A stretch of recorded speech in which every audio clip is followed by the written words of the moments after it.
Madhava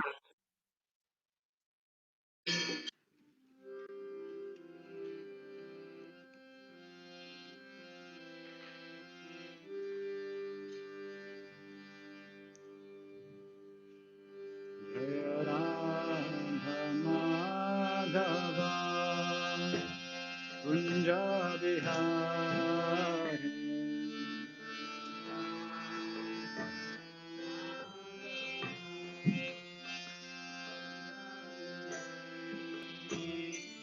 Jaya Radha Madhava Kunja Bihari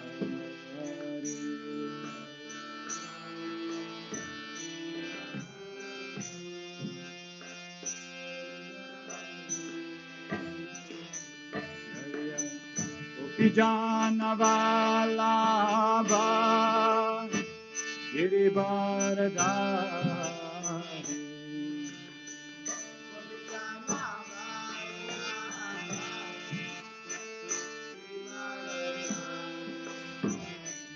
Jaya Gopijanavalabha Girivardhari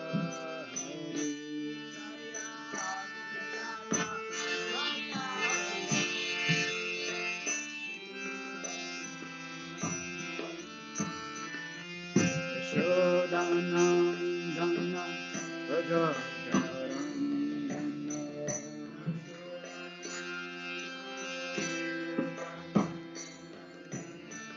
Yashodanandana Rajajanarandana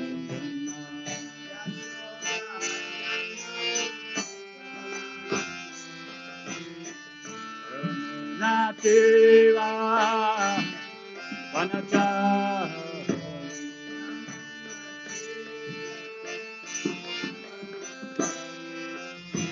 Yamuna Tira Vanachari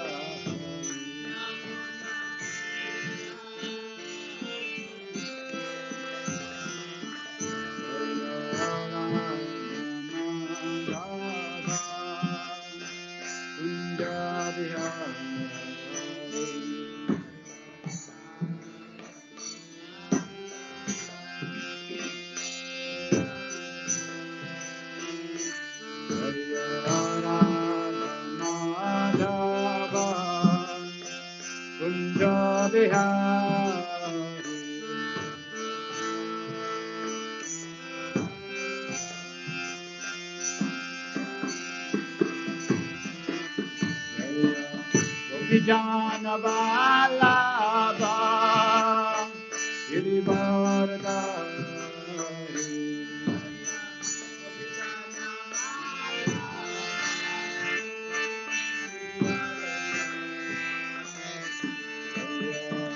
Vijanavalabha Girivardhari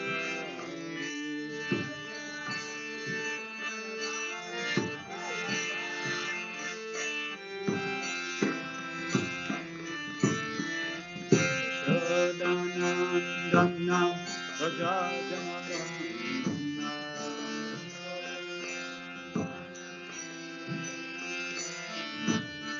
Yashodanandana Rajajanarandana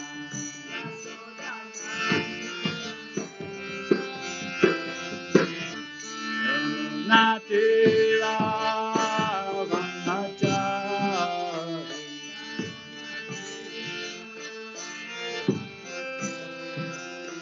Yamunatira Vanachari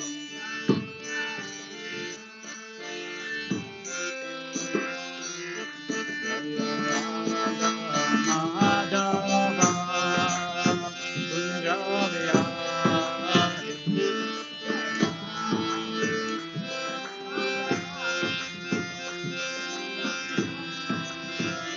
Jaya Radha Madhava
Krishna, Hare Krishna, Krishna Krishna, Hare Hare, Hare Rama, Hare Rama, Rama Rama, Hare Hare.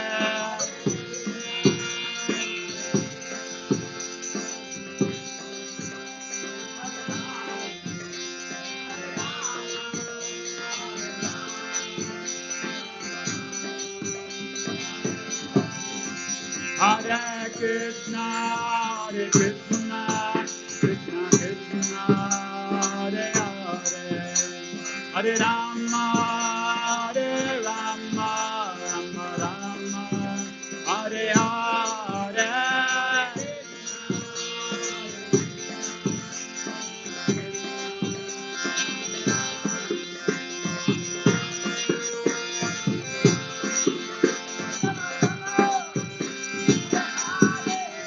Hare Krishna, Hare Krishna, Krishna Krishna, Hare Hare, Hare Rama, Hare Rama, Rama Rama, Hare Hare.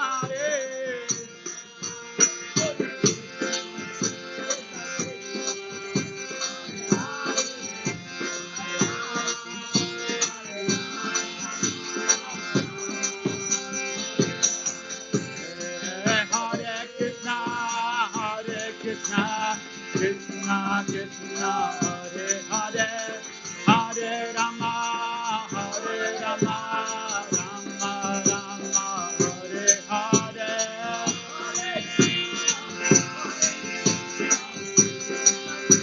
Hare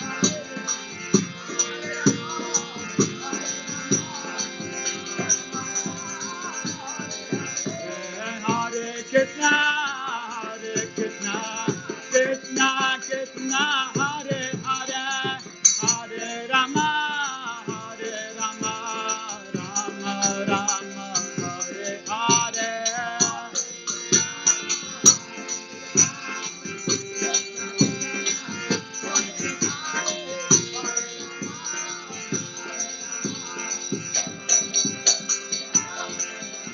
Hare Krishna, Hare Krishna, Krishna Krishna, Hare Hare, Hare Rama, Hare Rama, Rama Rama, Hare Hare.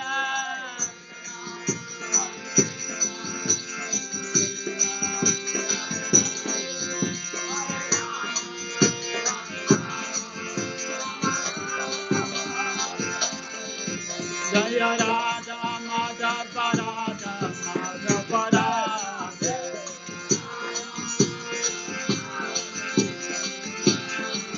Jaya Radha Samasundara Samasundara.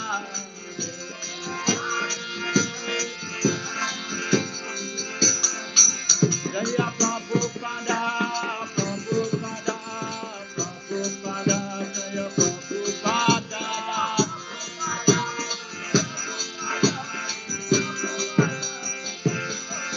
Jaya Jaya Prabhupada, Prabhupada, Prabhupada, Prabhupada.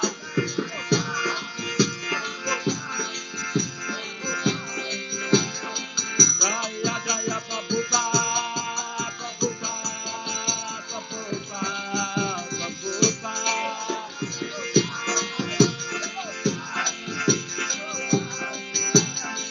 Nitya Go Hare Ba, Hare Ba, Hare Ba, Hare Ba.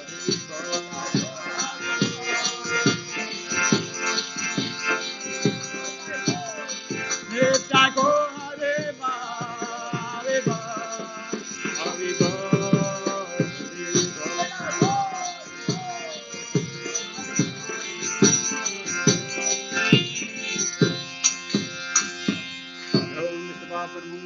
Acharya Sudhar Sudhashishmani Divine Gates Apachan Bhakti Swami Shri Prabhupada Ki Jai Iskan Pamacharya Divine Gates Shri Prabhupada Ki Jai Jai Vishnu Paparam Sabharvati Acharya Sudhar Sudhashishmani Divine Gates Shri Bhakti Swami Shri Prabhupada Ki Jai Anand Puri Vaishnava Ki Jai Namacharya Shri Vidas Thakur Ki Jai Shri Krishna Chaitanya Prabhu Nityananda Shri Advaita Gadadhar Shri Sri Gaura Bhakta Ki Jai Shri Shiva Hare Krishna Gopal Shyam Radha Giri Govardhan Ki Jai Vrindavan Dham Ki Jai Navadip Dham Ki Jai Mayapur Dham Ki Jai Ganga Mai Ki Jai Yamuna Mai Ki Jai Bhakti Devi Ki Jai Tulsi Devi Ki Jai Samaveta Bhaktavan Ki Jai Kantarajman Bhagavad Gita Ki Jai Nitai Gopavanande.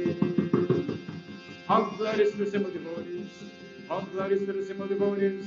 All glory is to the simple devotees. All glory, Shri Guru and Shri Guranga. All glory, Shri Bhagavad Ki.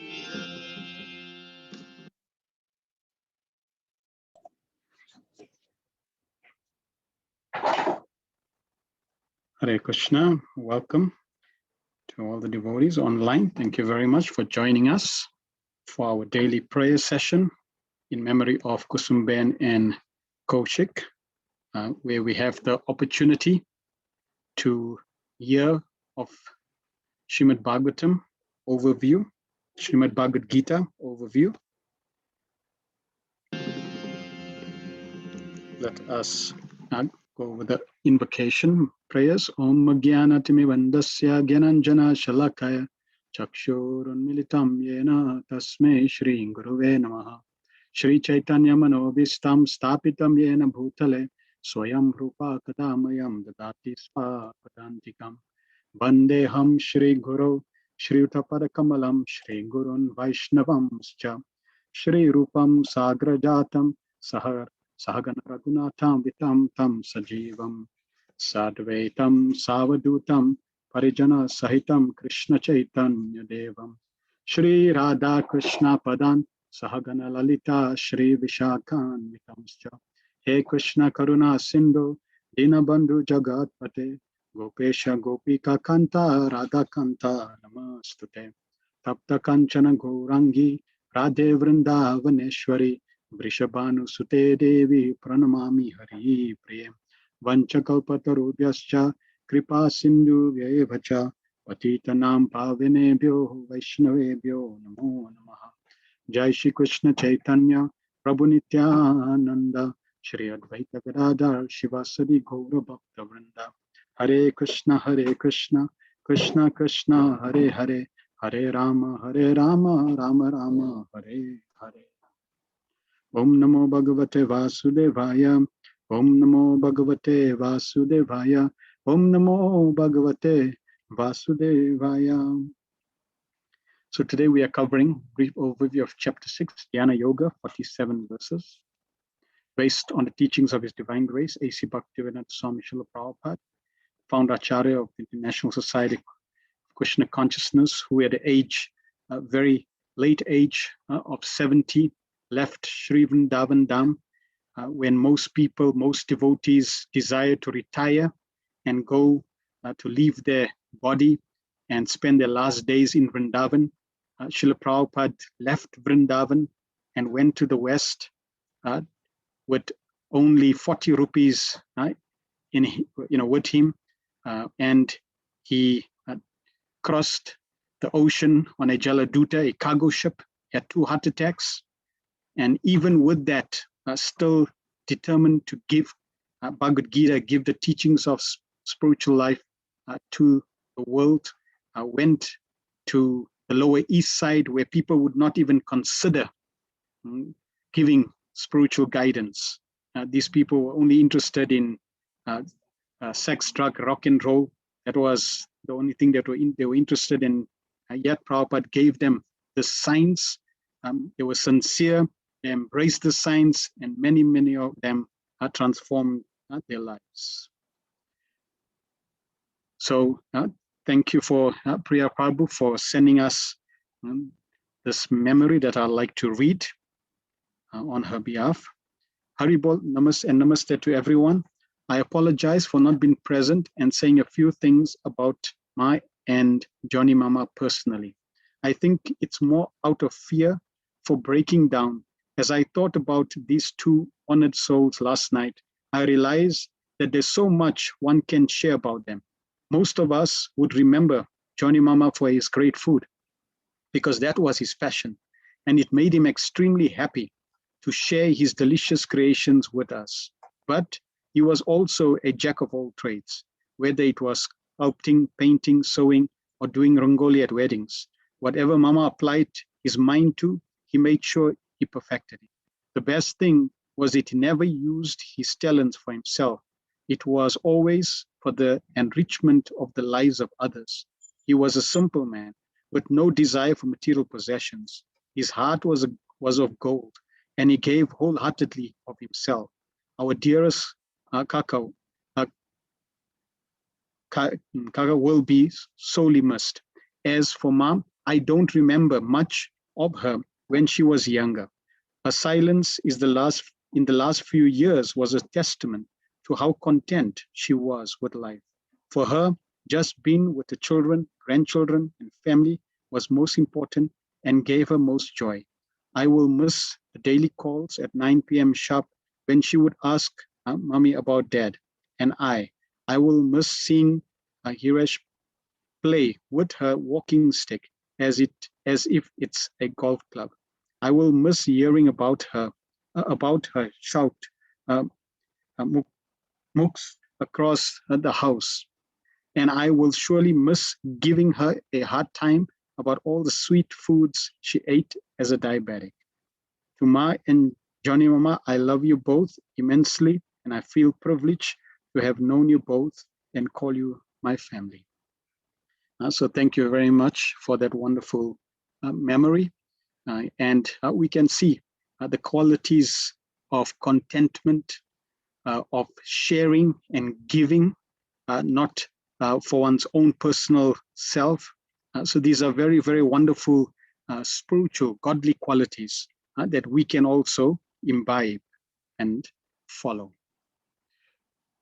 So those of you that are close to your phones, computers, and you can type, the question is, are you able to get whatever you want?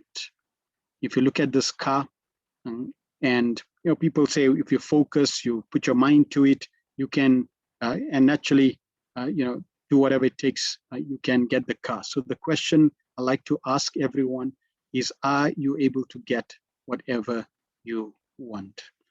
Please type in the chat, and I can also just have a look in the chat as well. Or if you want to unmute, you can unmute now.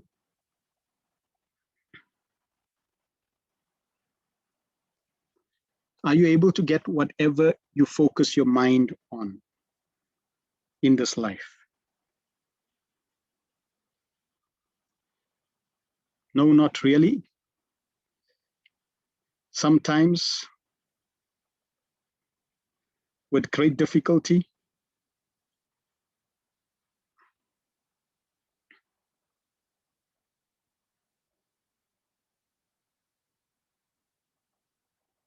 Not everything.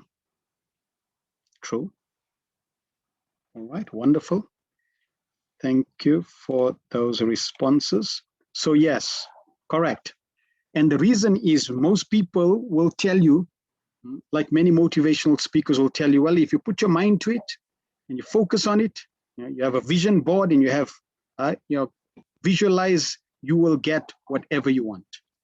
So in essence, in principle, yes. In theory, in practicality, in this life, no. And the reason is you can visualize till you're blue in the face, and you may even have the money in the bank to buy the car, right? So you can have the money in the bank and that you can afford this car, and that's fine. But it's not only money in the bank that will allow you to get this vehicle. You have to have the pious credits in your karmic bank account to get the car. If you don't have the karmic pious bank account with sufficient credits for that car, if your past karma does not dictate that you need to get that car, you can do whatever you have to do materially, you're not going to get that car. Even if you, let's say someone makes arrangements and you get the car, somehow or other, that car will be lost because it's not meant for you. like they say, sometimes something happens or you don't get something, they generally people say it's not meant for you. So that's how the law of karma works. And yes, if you contemplate, you work hard enough, you meditate on it, you may be able to sow the desire for that car in the future lives. And if you work in terms of, for example, how do you increase pious credits by serving others, by charity, doing good, etc., you increase the piety. And in this way, by increasing the piety, then you may be able to get the car. So we covered, and I shared that if chapter 2 is about the spirit soul, chapter 4 was about the Lord. When you apply it on your work, karma, you can get chapter 5, which is karma yoga action in Krishna consciousness.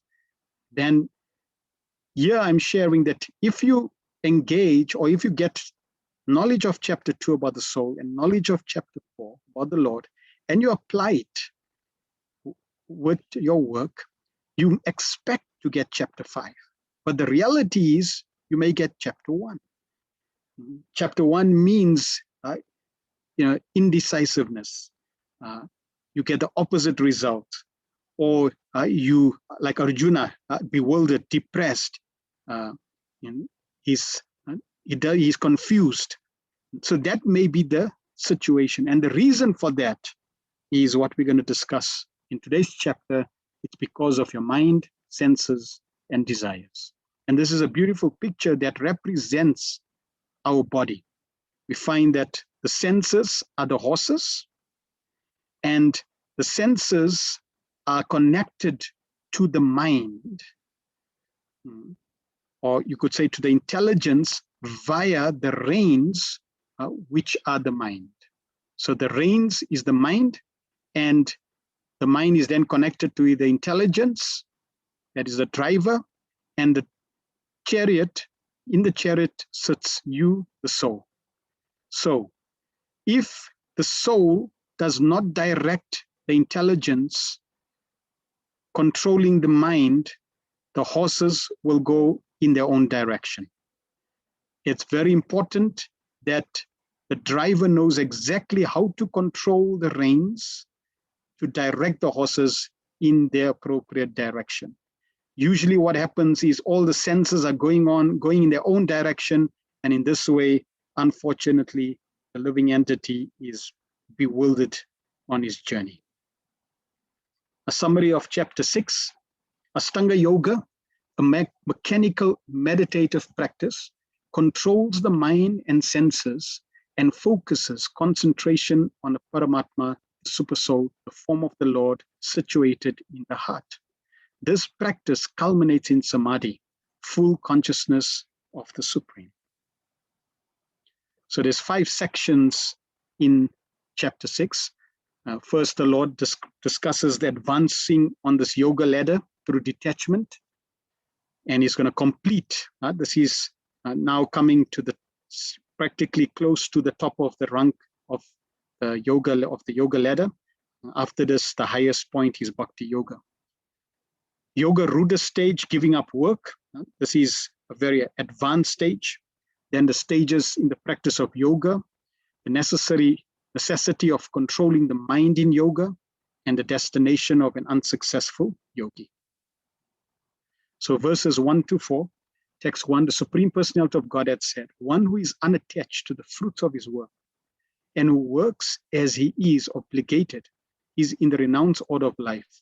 And he is the true mystic, not he who lights no fire and performs no duty. So here the Lord is making very clear, it's not about inaction, it's not about not doing your duty, but it's about acting, it's about doing your duty, it's doing what you are meant to do, to be responsible, but the secret is without attachment to the fruits.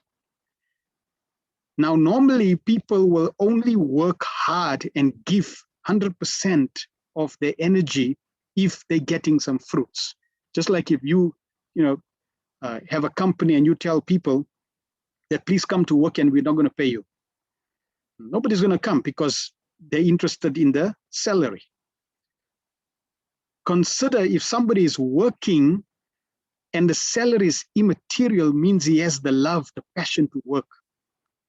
And here the Lord is saying that you should work, but accept the fruits as an offering and from the Lord as a gift, and offer it back to the Lord. Just like when you worship the Ganges, you take water from the Ganges river and you offer it back to the Ganges.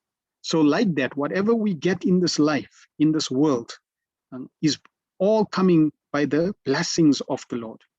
And therefore we offer it back in his service in a detached spirit. Detached spirit means I don't try to enjoy it for myself. So this is a very, very advanced level, and one needs to cultivate that gradually, slowly. How does one start?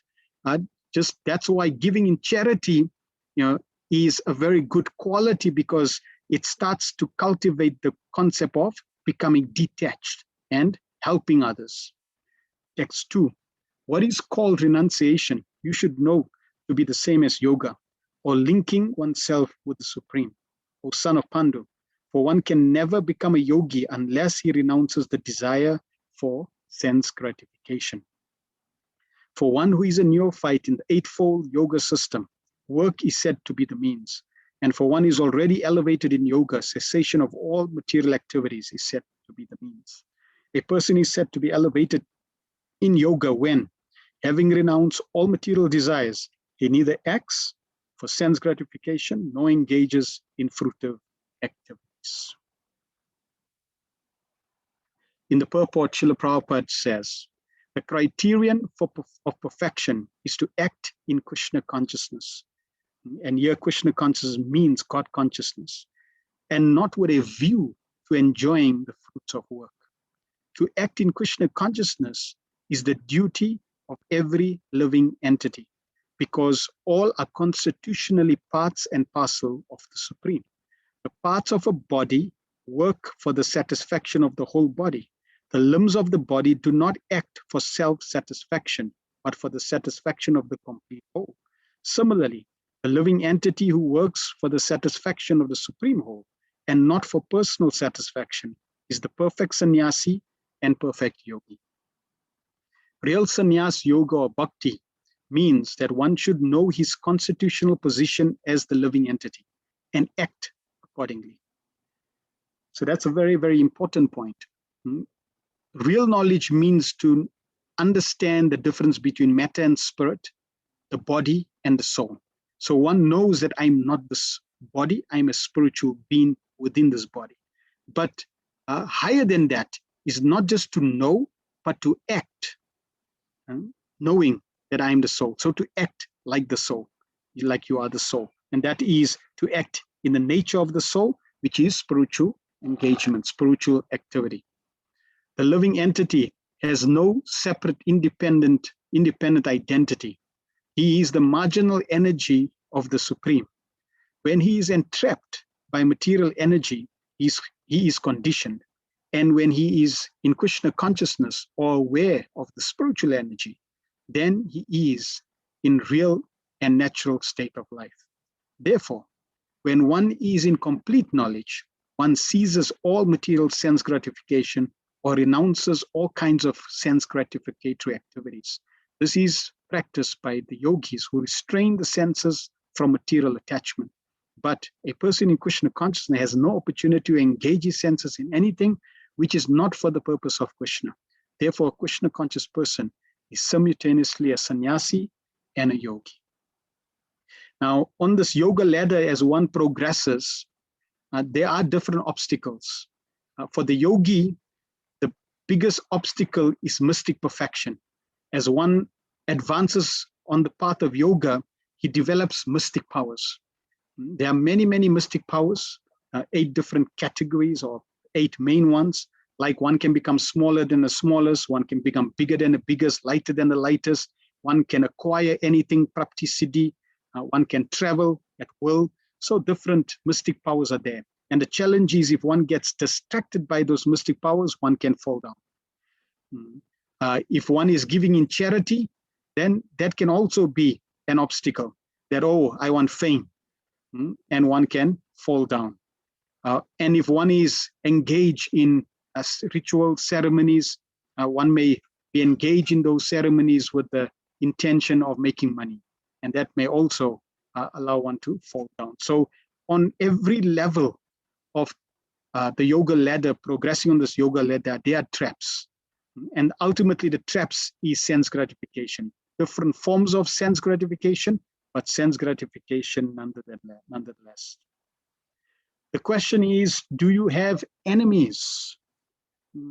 And generally people will look outside themselves and see, oh yes, he's my enemy, that person is my enemy, my neighbor is my enemy, etc. The government is my enemy. But the real enemy is inside. And Krishna is going to tell us that. Text 5. One must deliver himself with the help of his mind and not degrade himself. The mind is the friend of the conditioned soul and his enemy as well. So in the 3rd chapter, we heard about lust as the all sinful devouring enemy. Now we're hearing another enemy, the mind. So the mind is both a friend and an enemy. A controlled mind is a friend, and an uncontrolled mind is an enemy. For him who has conquered the mind is the best of friends. But for one who has failed to do so, his mind will remain the greatest enemy. So an uncontrolled mind is an enemy, and a controlled mind is a friend. So let me share a little what is the mind. The living entity is spiritual. When the living entity comes into this world, he gets a suitable body, a subtle body and a gross body. The gross body, we can see earth, water, fire, air, and ether. It's this gross vehicle that everyone can see. Within the subtle body, within this gross body, the spirit soul is covered by a subtle body made of mind, intelligence, and ego. It's like a covering of the soul. So it's very tiny, yet very powerful. So the soul is covered by the mind, and the mind together with the soul are in the region of the heart. So that's where the seat of the mind is. And the soul desires, the mind takes those desires and will accept or reject. That's the one function of the mind. The mind also has unlimited number of thoughts that are created. Throughout the day, we think of different thoughts, and we're either accepting the thoughts or rejecting thoughts, acting on the thoughts or not acting on the thoughts, depending on the intelligence and depending on the actual desire of the soul. So the mind is key, and we're going to cover that in chapter 8 also, to transform or to take us to an appropriate destination, especially in molding our life at the time of death. We will cover that in chapter 8. So if one follows the dictations of lust, anger, illusion, etc., the lower qualities of life, one is attached to sense gratification. The result is one degrades and becomes entangled. And degradation would also mean that one can get a lower species of life, or one can be degraded, one can go to the lower planets where one gets punished. If one follows the dictation of the super soul or Krishna, the pure devotee, then one naturally is detached from sense gratification, and this elevates us. That's the result. So the mind is also like a garden. Consider that whatever you want in this world, you have to think about it. You have to contemplate about it so that you can, understand the direction that you need to move in, and you have to take different appropriate actions, whether it be that you want to get Krishna, or you want to get something material in this world. Now, if the mind has, just like a garden, has a lot of weeds, then it becomes very difficult to plant, let's say, flowers or fruit trees, because as soon as you plant the flower seeds, what's going to happen is the weeds are going to eat, destroy those plants. Or if there's no space, then you can't also plant. So the first and most important activity that one needs to do if one wants to achieve both material and spiritual success is one needs to weed out, uproot all the weeds that are there in one's mind, in one's consciousness.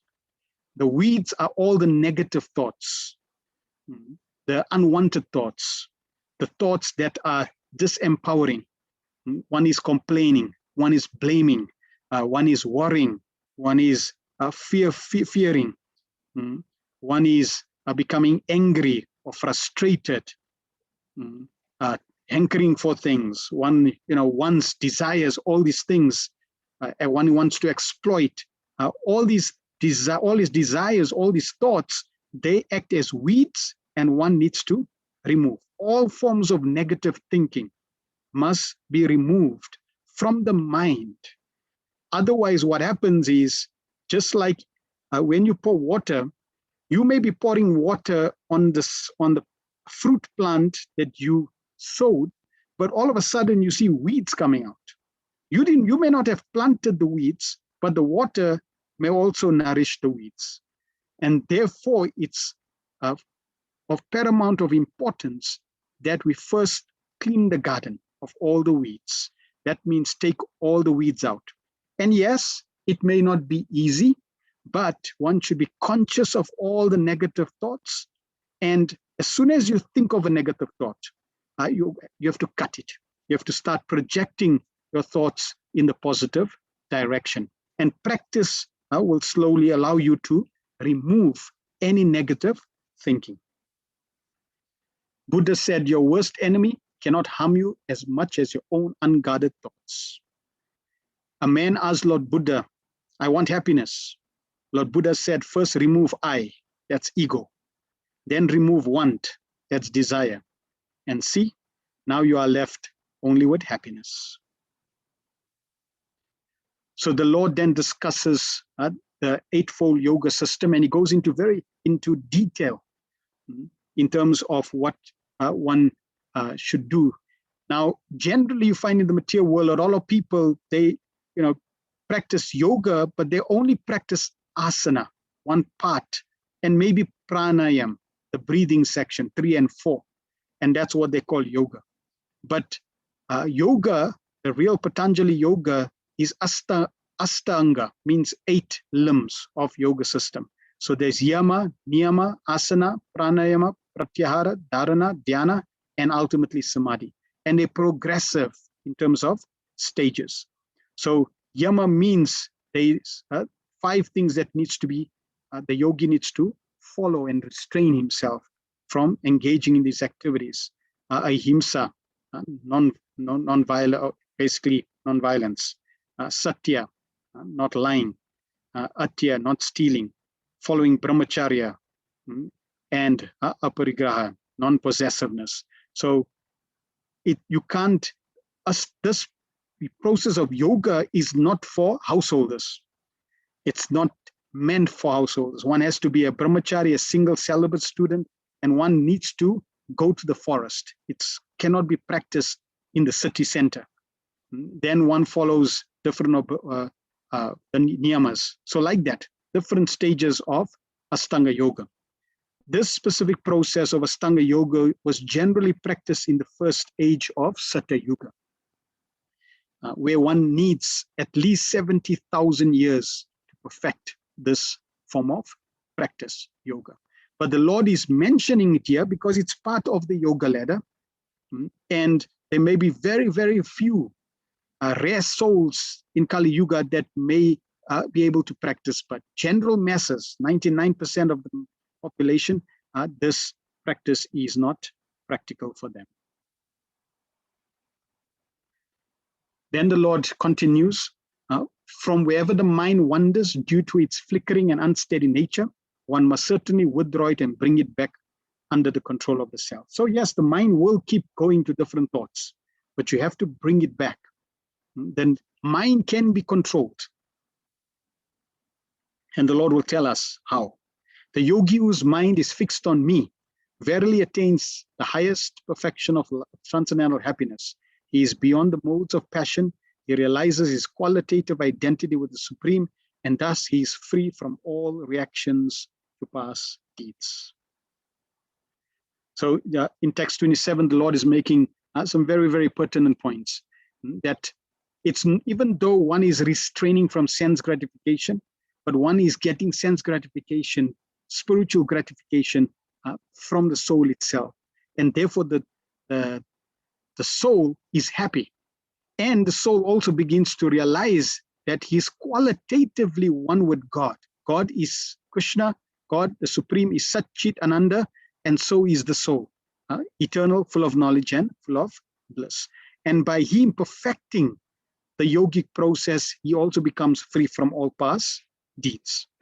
Thus, the self-controlled yogi, constantly engaged in yoga practice, becomes free from all material contamination and achieves the highest stage of perfect happiness in transcendental loving service to the Lord. A true yogi observes me in all beings and also sees every being in me. Indeed, the self-realized person sees me, the same Supreme Lord, everywhere. For one who sees me everywhere and sees everything in me, I am never lost, nor is he lost to me. Such a yogi who engages in worshipful service of the Supersoul, knowing that I and the Supersoul are one, remains always in me in all circumstances.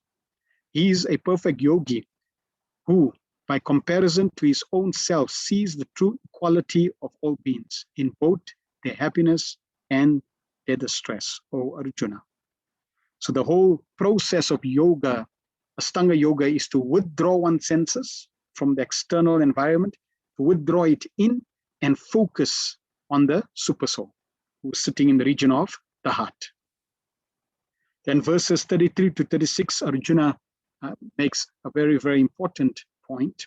Arjuna said, O Madhusudan, the system of yoga which you have summarized appears impractical and unendurable to me, for the mind is restless and unsteady. Now, Arjuna was an Aryan, a very, very highly cultured, qualified soldier. Yet he is saying it's impractical and unendurable.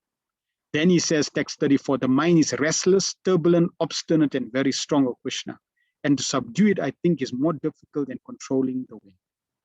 Therefore, if somebody says, oh yeah, I can control my mind, they definitely not telling the truth, because it is not an easy practice. It is very, very difficult. In fact, practically impossible to control the mind completely. And the Lord agrees. The Lord said, O mighty armed son of Kunti, it is undoubtedly very difficult to curb the restless mind, but it is possible by suitable practice and by detachment. For one whose mind is unbridled, self-realization is difficult work.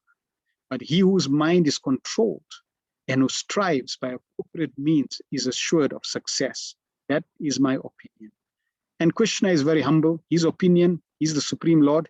His opinion is absolute. But Krishna is saying, this is my opinion. Others may have their opinion, and Krishna gives them the right to have their opinion. In the purport, Prabhupada shares what is suitable practice and detachment. In the present age, no one can observe the strict rules and regulations of placing oneself in a sacred place, focusing the mind on the Supersoul, and restraining the senses and mind, observing celibacy, remaining alone. So just a question of celibacy. Most people, practically majority of people, don't observe that. True celibacy. Celibacy doesn't mean abstaining just from contact with the opposite gender. It even means not even to think of the opposite gender in one's consciousness.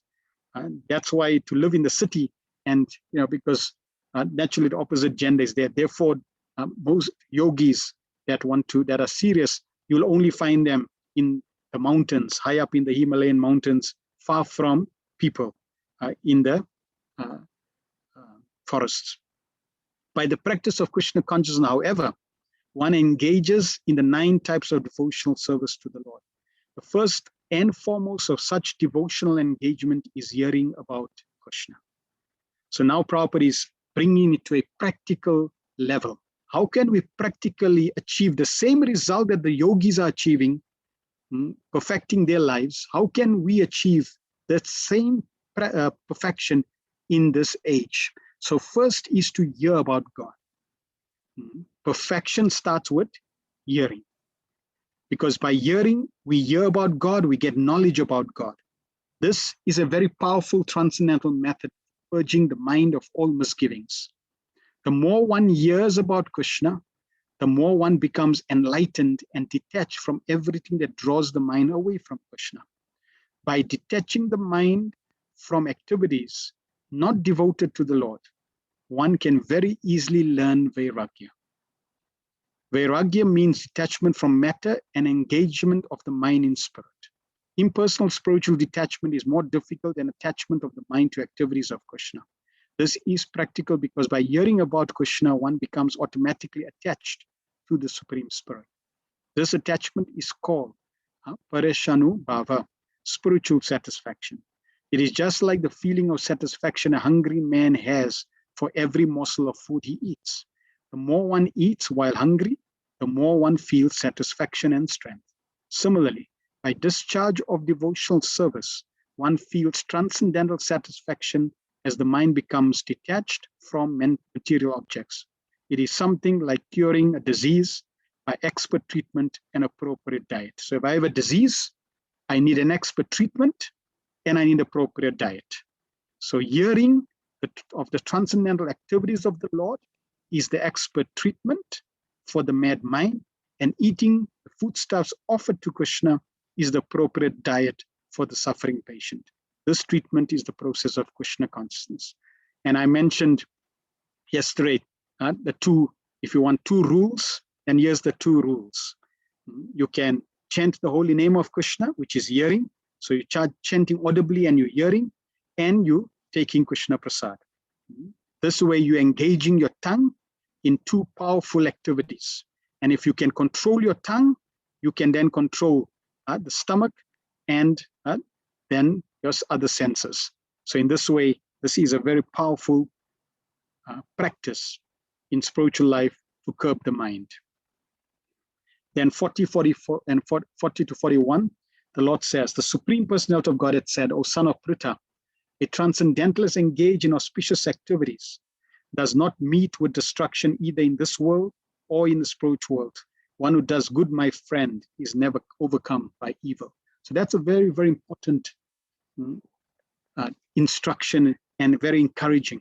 One who is on the path of auspiciousness, of spirituality, of doing good for others, they will never be overcome by evil. It may seem temporarily that they're in difficulty, but their future will always be auspicious. The truth is always victorious. It may not be immediately seen at a certain point in time, but eventually victory is there for those who are always on the path of auspiciousness. The unsuccessful yogi, after many, many years of enjoyment on the planets of the pious living entities, is born into a family of righteous people or into a family of rich aristocracy. So Arjuna asked, before these verses, Arjuna asked, if a yogi is practicing and he doesn't complete his journey of perfection, what happens? So Lord Krishna is saying that if he has been practicing for a long time, then he'll go to the higher planets, and then he'll come back and he'll be born either in a religious family or a family of wealthy people. In this way, he'll be able to continue his journey. Or if unsuccessful after a long practice, he takes birth in a family of transcendentalists who are surely great in wisdom. Certainly such a birth is rare in the world. So there's no loss or diminution on this path of spiritual life. You will always continue in the future. if you don't complete. And then Krishna finalizes this chapter by sharing his opinion about the highest yogi. Krishna says, a yogi is greater than an ascetic, greater than the empiricist, and greater than a fruit of worker. Therefore, Arjuna, in all circumstances, be a yogi. Yoginam api sarvesham mat katenantaratmana Shraddhavan bhajate yomam same yukta tamo mata. Of all yogis, the one with great faith, who always abides in me, thinks of me within himself, and renders transcendental loving service to me, is most intimately united with me in yoga and is the highest of all. That is my opinion. So yoga and meditation does not mean that we meditate on some abstract object. No, yoga and to be a yogi, a true yogi, means yoginam api sarvesham, one who meditates on me, Krishna says.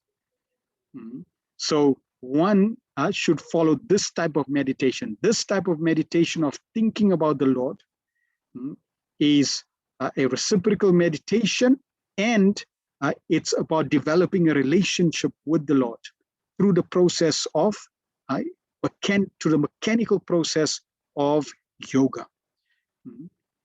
And if one does this perfectly, contemplating, meditating on the Lord, thinking about the Lord, having faith in the Lord, this is the highest of all yogis. And then in chapter 7, the Lord is now going to start sharing with us this relationship that we all have with him. From 7 to 12, these chapters are all about bhakti yoga, our loving relationship with the Lord. So the development of yoga, we mentioned animal life, where there's unrestricted sense enjoyment. Then there's karma kanda, where you're given the license to enjoy, but in relation to the Vedic scriptures or the Vedic ceremonies. So you're using the Vedic ceremonies to get what you want and enjoy. You're not really interested in yoga. You're not interested in the Lord. All you're interested is in sense gratification, but it's regulated. Then as you advance, you get educated, you learn that nope, the goal is ultimately to perfect one's life. In relation to the Lord, you start practicing sakam karma and nishkam karma, and you're progressively giving up the attachment to the fruits. Then you're practicing jnana yoga, where you cultivate knowledge to become totally detached. Then you practice Astanga yoga, eightfold yoga system, and then finally you come to bhakti yoga. So this is generally described to be a ladder. But in this age, the Lord Chaitanya Mahaprabhu, who is said to be the Yuga avatar, and every age has an incarnation that comes to present the appropriate process for that age. So Lord Chaitanya 500 years ago came to give the process of bhakti yoga that we call an express elevator. And the reason it's an express elevator is because if you start practicing that process of chanting the holy names of the Lord, you skip through all these stages and you come to the top stage of bhakti yoga. Even though immature from a practice perspective, but from a yoga ladder perspective, you skip all this to come to the process of chanting the holy names of God. And you'll find that bhakti yoga is a perfect process. All the different other stages have to some degree or other, lesser or more, areas of work, knowledge, renunciation, meditation, and devotion. So for example, karma yoga, right? In karma yoga, you may find that there's some, or in nishkam karma, there's some devotion which is just on a mental level. There is little meditation, very little renunciation. There's more renunciation. There's more knowledge than the previous process, and there's work that is inactive. So like that, the different stages are improving. Ultimately, when we come to bhakti yoga, Then we find in Bhakti Yoga, your work is fully active. You engaging in activity. You're not like the yogi that's just sitting in the Himalaya mountains and not acting, but there's full action with all your senses. Then you have complete knowledge of the Supreme Lord. There's perfection of renunciation because you're giving everything in sacrifice to the Supreme Lord for his pleasure. Meditation is samadhi, full, because you're always thinking how to please the Lord. And your devotion is ananya. That means continuous and ever increasing. So like that, Bhakti Yoga, just from a practical analysis, we find that it has all of the characteristics on the highest level. Chapter 6, Dhyana Yoga. At the end of chapter 5, Krishna briefly mentioned the system of Ashtanga Yoga, the strict, regulated, focused regime of an ascetic yogi. In the present day, millions of people worldwide practice elements of this path primarily as Hatha Yoga and Pranayama, which offers benefits for physical and emotional well-being.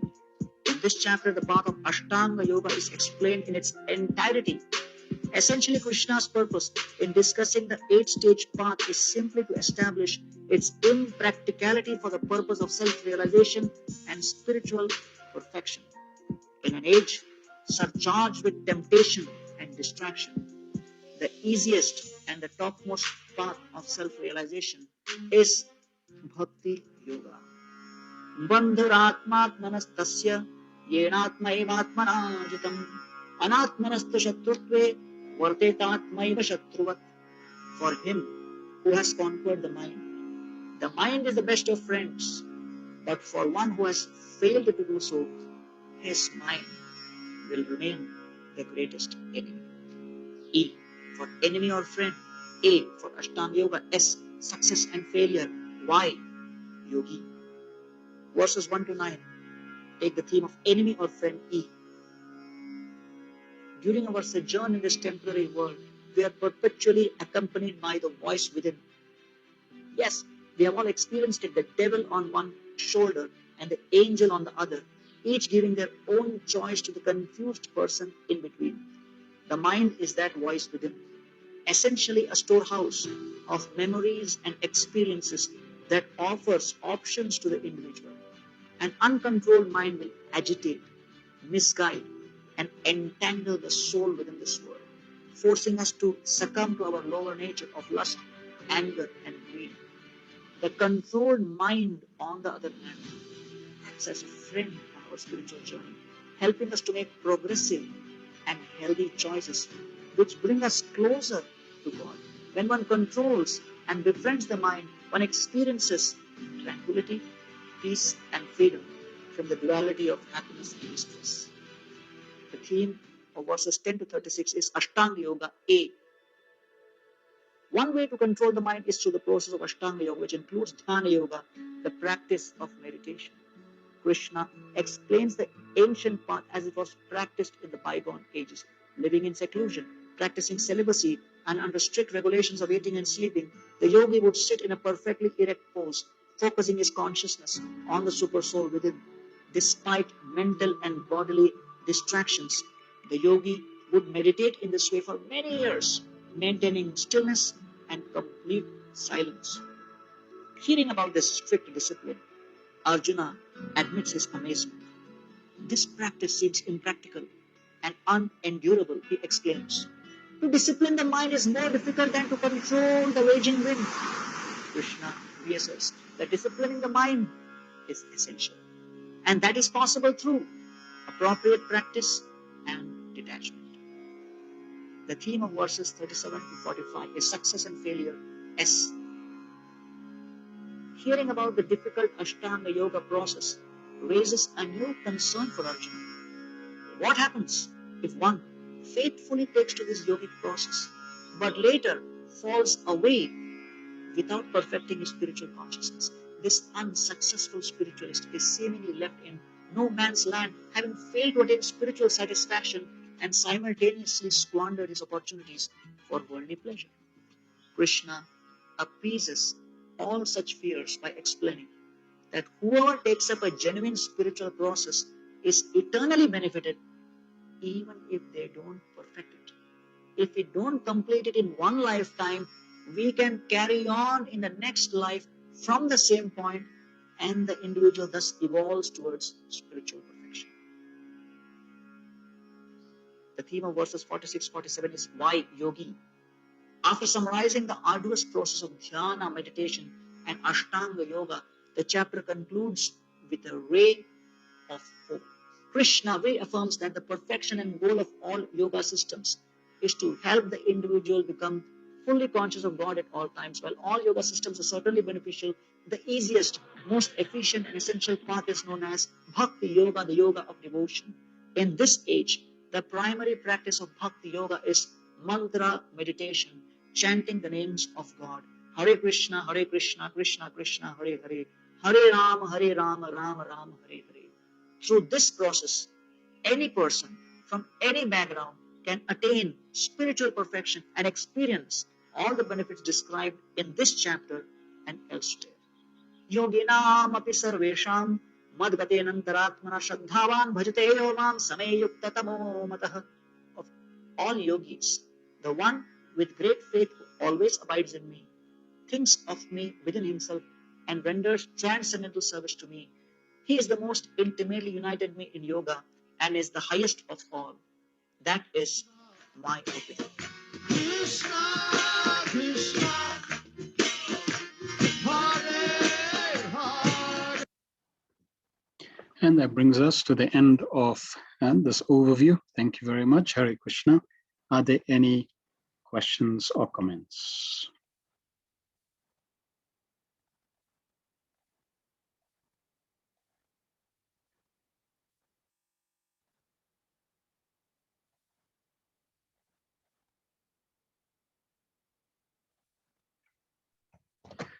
None? Pushpa, you had a question? No, I'm sorry. No problem. All right, thank you very much. So tomorrow we will start with the middle 6 chapters. Krishna Bhagavad Gita is broken up into three main divisions. First 6 chapters covering Karma Yoga, middle 6 chapters covering Bhakti Yoga, and the last 6 chapters covering Jnana Yoga. So tomorrow we're going to cover the middles. We're going to start with the middle 6 chapters, which is described to be the most important part of the Bhagavad Gita. Just like a sandwich, the most important part of a sandwich is the filling, the middle. So Karma Yoga is the top part of the sandwich. Jnana Yoga is the bottom part, protecting Bhakti, which is in the middle, and that's going to be the most relishable part. So we like to see you all again tomorrow evening, same time. Thank you. Hare Krishna.